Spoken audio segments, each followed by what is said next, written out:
welcome to another episode of the Anime Village podcast. Today, Bryan and I are bringing you something special. We're bringing you Adamanto. We're going to talk about the chapter of Adamanto, pages 1 to 15. I'm super excited to go over this with you and get your insights and discuss like the pages and have your insight and everything. I'm super excited to do this, Bryan. Yeah, I thought this was a really cool idea when we first started banging it around, and it's really kind of like following a different kind of perspective on how you build a script and then how that portion of the script works itself into the overall narrative. So yeah, very excited as well. Yeah. It reminds me of these like this podcast kind of will remind me of like how like they do like after shows, like after podcasts of like shows and stuff. But I Yeah, think this is kind of a cool concept because I had never seen it done for a manga where people are talking about what's on the page, especially with the author themselves. So this is awesome to kind of take this approach with you and talk about it. So I want to get into it now. I mean, chapter 1, it opens up right away with Perseus walking into a cave. And on the next yeah. page, you can kind of see his slain Medusa. How did you want to start with like Perseus off the bat, and what was this scene to indicate? Well, really, when it comes to writing, especially scripts, I've always been an advocate of first impressions are everything, right? Yeah, It's kind of like the same thing when you meet a person. It's they always say that's what you remember most. Whether that's true or not, I don't know, and I don't know if it holds true for scripting. But I always like to open things up with a bit of a bang, right? Because we are dealing with the shonen title, especially which is action oriented, so you want to get that in there. So really what I wanted to do was kind of like let's start off with that bang, right? So even though Perseus, the first page, he kind of comes to the shore in his boat, then we see Harpe held in his hand, then he kind of goes in, and then we have Suki who has taken notes of the adventure, but then right away we have him holding up Medusa's head, right? Which is like really cutting to the chase in a fast and furious way, which again is something like, because that wasn't the focus of the story, and because people are quite familiar with that part of Greek mythology, I didn't think it required further explanation. So it really was setting up the premise of the book, which, as we all know, if you know people have been listening to the podcast, is Harpe, right? The yeah. sword that Perseus uses to kill the Gorgon Medusa. That's really kind of like the focal point of the first issue. Yeah. It's an awesome scene. I mean, the art, first of all, is fantastic as well too, to see that. And then like I don't know, I'll put the picture in here as well too, but you'll see like him cutting the head off and holding a harpe. And then right away right away we're introduced to Lord Kami right away. And he's made aware Yeah, of Perseus, and of slaying Medusa. I mean, what's it like just to introduce Lord Kami? Because you just see this big guy sitting there, and you're just like, oh shit, like things about to go yeah. down with this guy. So I think we've taken a bit of an opposite approach with Lord Kami, as in even though he's there at the beginning, we've taken a bit more of a slow burn into delving into his backstory and his character and who he is, right? I mean, there's some really at the end page of chapter 1, it's kind of like, no, he's actually forged the gauntlets, right? And he's holding them up like that. yeah, So that's like a big reveal. But insofar as his characterization is concerned, his backstory, how he came to be the leader of the Yamoto clan, things like that, we don't get into that until much later on. I mean, we only touch about it here and there in volume 1. We'll get more into it in volume 2, but I think that's the thing. It's a juggling act, right? You've got so many characters, and I'm always amazed. That's one of the things I'm always amazed when writing these things, where it's like I start creating these characters, or I pull characters from history, and then they start adding up and adding up and adding up, and before I know it, I have like dozens of recurring characters that I'm trying to juggle and manage and pay proper homage to, right? So yeah. it's always a balancing act. Yeah, it's cool that he's in there, but it's interesting too because you mentioned you don't bring it into his background until later into volume 2. But him talking to Abe, semi like having that conversation, you're bringing in an Abe as well too. It's another recurring character.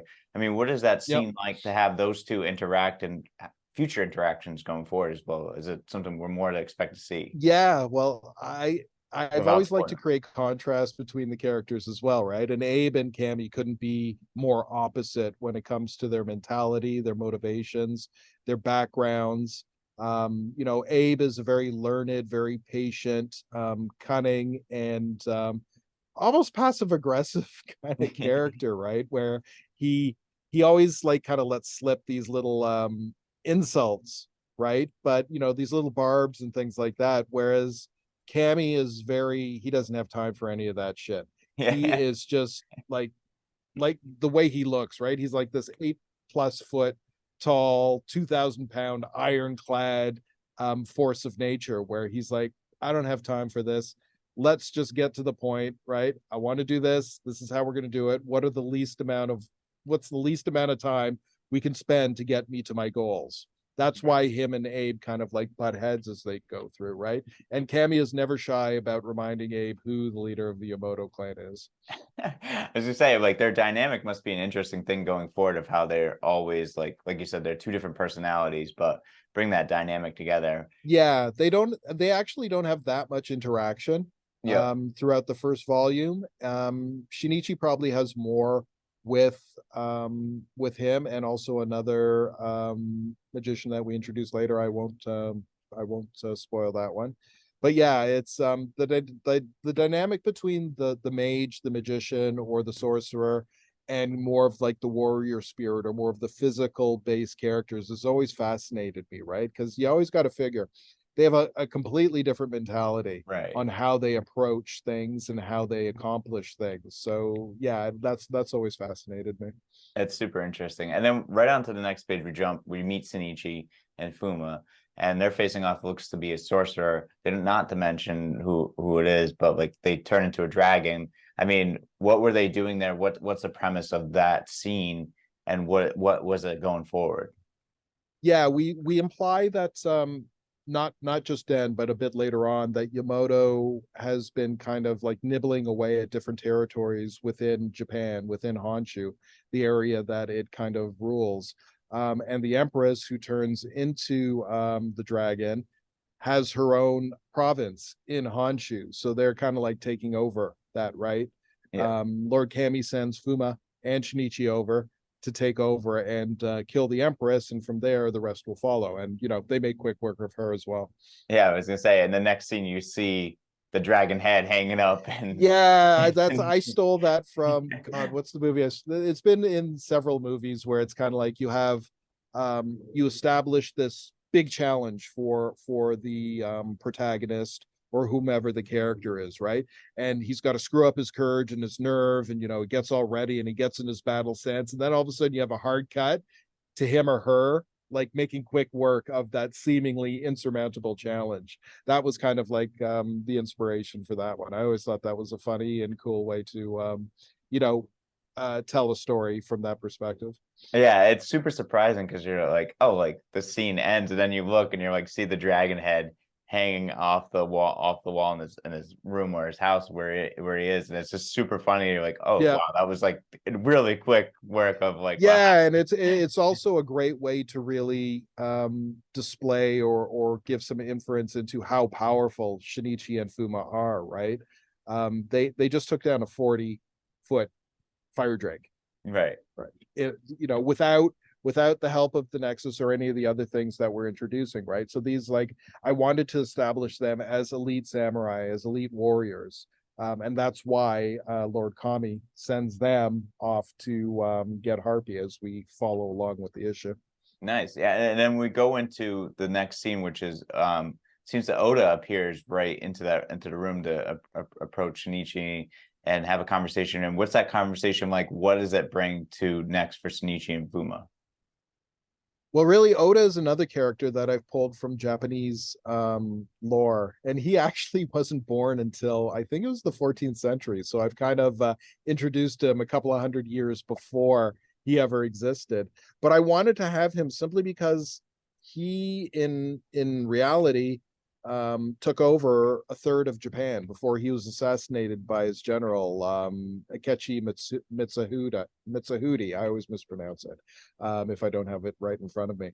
But really, Oda is kind of like Shinichi, except not as brash and not as he doesn't go into the field as much anymore, right? He's a bit older. He's Yeah. been there. He's done that. So Kami kind of brought him in as his master of war to train his other samurai, and also to kind of position Shinichi as that lead guy that he could also train, but also be in the field and take care of business that way.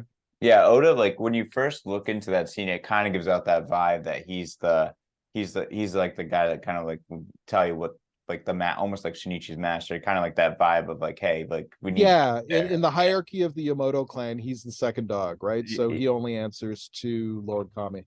Yeah, yeah, it's very interesting. And then Oda has sent Fuma and Shinichi that, and now they're faced off against Dryads. And did they know what was going on, what they were getting into before they meet the Dryads? Like what happens in this situation? Well, based on the conversation that Fuma and Shinichi have when they're kind of like hiding out high in the Yeah. treetops and they're spying on the Dryads, they have their hut before they make an entrance. They do a little kind of reconnaissance just to check out and see which way the wind's blowing. And it's for some reason or another, Shinichi knows more about the mission than Fuma does, right? Because he keeps referring to them as tree elves or different things. And Shinichi keeps correcting Fuma, saying no, they're dryads, spirits of the forest, right? And then Fuma says, well, why would Lord Kami send us to battle tree elves? And then Shinichi corrects him again and says, no, we're here to steal that, and that's Harpe, right? So Fuma, it's really kind of like, I've always liked the approach of telling a story without telling things, Yeah. right? Because through that conversation, we learned that even though Shinichi and Fuma are kind of like the lead samurai or field guys that go out on missions for Lord Kami, it's clear who is who in the pecking order. So Shinichi being one, and then Fuma being two. That becomes even more evident as they battle the Dryads, because we know what happens to Fuma after that, right? Yeah, I was gonna say, like the Dryads have a sense of that they're there, and then when they go to break in, Fuma is instantly killed. It Yep. appears, and I mean, what's the decision to like kill him off right away, and like what was that thought process like? That I Well, mean, that's in the quick. wonderful world in the wonderful world of manga or comic books, nobody is truly dead, at least not forever. So there is in volume one, when Shinichi battles the Al Caliphate, the Al Caliphate have a way of resurrecting their soldiers, right? So their claim to fame is they face Yamato with an undead army. How do you defeat an army that's already dead, right? That's kind of like the conundrum facing Yamato. And I won't go into the details for Yeah. that one, but that plays a role in Fuma kind of coming back in volume two Okay. in a different way, shape, or form. I won't get into any more details like that, but I love Fuma. And I always I understood why some writers did it, where they have a character, and General Grievous from the Star Wars prequels was a perfect example. I thought, finally, here's a cool character, and here's the backstory. And I read some of the books and I'd learn more about the character. Then they just like kill him off like that, and I always Yeah. thought, okay, I get it, I know why, but that doesn't mean I have to like it. So I really like Fuma Katara as a character. So I want to bring him back in some way, shape, or form, and that's going to be happening in volume two. So Oh, don't okay. worry. If you like Fuma, he's going to be back. Yeah, I was very like surprised. I guess you get like attached, or like you're very surprised when you see a character that's looks like the our like Shinichi's right hand man, or like best friend, and then it just immediately get Yeah, and taken when out. when developing the Fuma character, he's a fictional character. He's not based on anyone except for maybe Shinichi. I always envisioned him as a younger Shinichi, right? He's Right. about 15, 18 years younger than Shinichi is. So Shinichi is kind of like bringing him along. He's already got the skill set. Now he needs the experience to kind of complete that master samurai status of his, right? Because he's a bit that's why he dies when he's fighting the Dryads, because he kind of like thrusts himself in there, where Shinichi is a saltier dog and he'll like lay back and figure out what these guys are all about first, then he'll strike. Right, right. Yeah, the level of experience of fighting compared to like that. I mean, Exactly. the young gun that wants to get in there and go right away, like the excitement to get in. Yeah, sometimes wisdom trumps ability, right? Right, exactly. Well, that shows the next scene of where it's Shinichi. It looks like he's angry, he's snapped, and he's pissed, and you can see that he cuts one of the dryads right in half. And I mean, what was what was it like to write the emotions of Shinichi in that scene? What was it like to develop that and make that happen? Yeah, that was, I mean, I wanted obviously Shinichi to be upset by the death of Fuma, but again, since he is such a seasoned combatant, right? He's been around for so long and he's seen so many things and he's faced so many different opponents. He's able to reel those emotions in. That Right. doesn't mean he doesn't get pissed, right? That doesn't mean that he doesn't feed off his emotions in some cases. But he looks and he sees Fuma get skewered by and one of the dryads, Desdemona, is it? That Yeah. does the dirty work in that case. And then he's like, okay, he reels himself back in. He says, okay, look, I'm not going to get carried away. I'm not going to get all blubbery here. I have time for that later. Now I've got to take care of business. He takes out the shuriken, which are actually exploding. He goes thunk, thunk, thunk. And that's, it's kind of like that play where the dryads look and they pluck it out. They go unimpressive, Yeah. right? It's like, what are you going to do with these? And then he's like, wait for it. And then he kind of grabs up Harpy, he jumps out of the hut, and then boom, those things explode, and he reduces them to ash, right? So it's kind Yeah. of like there again, we're seeing Shinichi and his abilities not only as with strength and speed and as a swordsman, but also here, right, as a tactician and as a very, very clever combatant. Yeah, I think it's just fantastic. Like these first 15 pages, the detail, the level of detail, but like just like some of the pages don't have words, but there's like unspoken like conversations you can kind of tell. Like I don't know, like we mentioned with the Fuma and like the Shinichi, Yeah. it's very interesting to watch it develop through. I mean, read it develop through, not watch, but like read it go through. And that's how I think in a lot of ways manga is superior to Western comic books in that it doesn't inundate you with tons of exposition, right? There aren't like reams and reams of captions and word bubbles and thought bubbles and all that. Sometimes there's a bit more than others, but I always subscribe to a way of writing from an author, my favorite author of all time. His name is Jim Thompson. He wrote The Getaway. He wrote After Dark, My Sweet. There are a couple other books that I was big fans of, which elude me for some moment, for some reason. But the reason why I really love Jim Thompson's writing is because it's so simple and pure. There's no room for bad writing to Yeah. hide, right? Like a lot of guys get flowery and verbose and then paragraph after paragraph and exposition and explaining and dialogue and on and on and on it goes. Where if you ever read a Jim Thompson novel, it's so bare bones. It's just like right to the point. And again, there's no place for bad writing to hide. So that's why I love manga because it kind of subscribes to the same notion where it's like expression, action, eat up a lot of the place where dialogue would be or captions would be or explaining would be, right? Like to your point where we have a lot of things that we kind of find out without ever having to be told, or at Right. least that was the goal. So hopefully we were doing our job in that respect and we allowed people to kind of like pick up those breadcrumbs and figure it out for themselves. Yeah, yeah, absolutely. I mean, I picked up on it. I hope everyone else is able to pick up on it too. I think what makes it so fantastic is that that part of it, but just the story, like leaving you on edge because you want to find out more about the background of these characters too. Like you mentioned, Lord Kami, get into it a little more in the end because you're like, who is this massive iron like titan like of a man that's just like Yeah. what's his story, but also Shinichi's story. Like, is he like you want to hear more about? Shinichi, you'll learn a lot more about Yeah, his past, specifically why he's not a big fan of magic. We learned that in the upcoming chapters.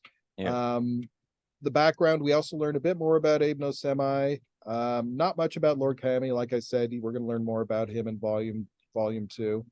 But yeah, the backstories and some of their, I always thought that was cool, right? Where it's like, um, what's a good example? Breaking Bad, where yeah, you watch the show and you get familiar with all the characters, and then all of a sudden you watch Better Call Saul, which is a prequel, and right. then you learn. I always thought that was so cool, where it's like, oh, that's why he did that, or that's where he came from, and you start those pieces of the puzzle that you were missing, you start putting into place. So I've kind of taken a similar approach with Adamanto, where it's like we establish all of these characters. This is what they're doing. This is why they're doing it. But then we get into the deeper whys and whens and hows and some of the other characters that kind of played a part in them ascending to where they are in current space and time. Yeah, it's fantastic. I mean, I love it, Brian. I mean, the first 15 pages, fantastic. I can't wait to continue the series and go on to the next Oh man, you have pages. no idea what's going down. It is absolutely bug nuts. And I here's the teaser. I'm a big fan of Mecha. That's all I'm gonna say. So that's how volume one ends. And Oh, we'll leave it at that with the Byzantines. And yeah, it's absolutely crazy. Just yeah. super excited. I can't wait to hear more as we keep doing more of these. This is going to be really exciting. So, Brian, thank you for your time No today. doubt. I'm looking forward to the next one. Awesome.